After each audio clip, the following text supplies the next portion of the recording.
Mr. President, you were talking about the policy issues that you all were focusing on the last few days here at Camp David, but this morning you were tweeting about your mental state.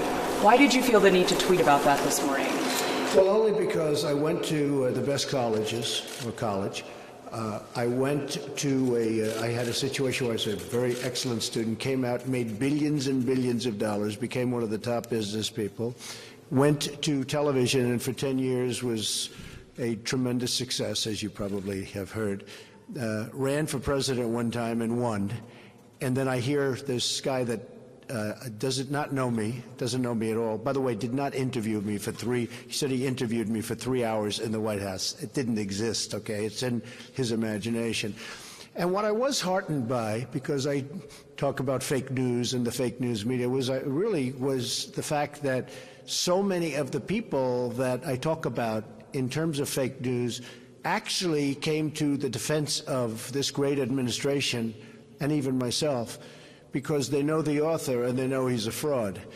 And when I saw some of the people say, and you look at some of his past books, he did a book on Rupert Murdoch. It was a terrible expose, and it was false. So much of it was false.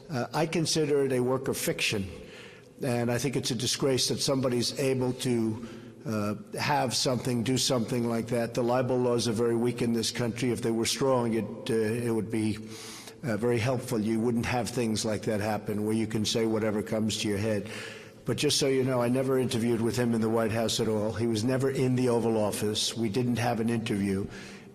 And I did a quick interview with him a long time ago having to do with an article.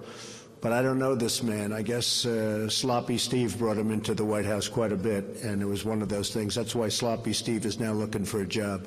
Okay, who else do you have? Sir, just to follow up, Mr. President, the meetings now between South Korea and North Korea, the discussions, I was going to ask, are you comfortable that this will remain just about the Olympics? Are you? Well, I think so. I spoke with the president, as you know, with President Moon of South Korea.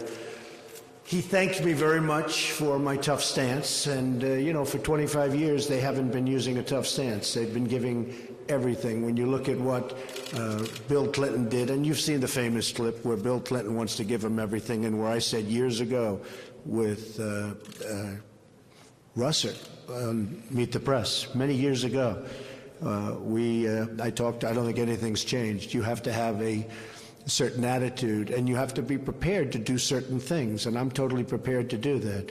But President Moon called me, and we had a great discussion a couple of days ago, and he thanked me very much, and I hope it works out. I very much want to see it work out between the two countries. I'd like to see them getting involved in the Olympics, and maybe things go from there.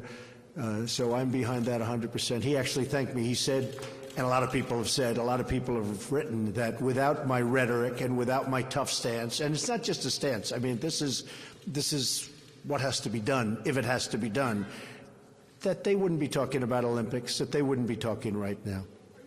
That they're not also taking the conversation beyond the Olympics while he... Well, I hope they do. I hope they do. I would love to see them take it beyond the Olympics. We have a very good relationship with South Korea. I would love to see it go far beyond the Olympics, absolutely.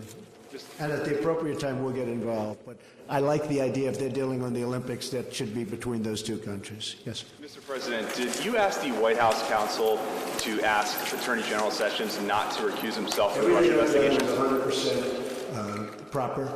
The story, by the way, in the Times was way off, or at least off. But everything that I've done is 100% proper. That's what I do, is I do things proper. And, I guess the collusion now is dead, because everyone found that after a year of study, there's been absolutely no collusion. There has been no collusion between us and the Russians. Now, there has been collusion between Hillary Clinton, the DNC, and the Russians. Unfortunately, you people don't cover that very much. But the only collusion is between Hillary and the Russians, and the DNC and the Russians, and one of those things. Okay, any other questions? In what way was the New York Times story off? You'll find out. But the story was off.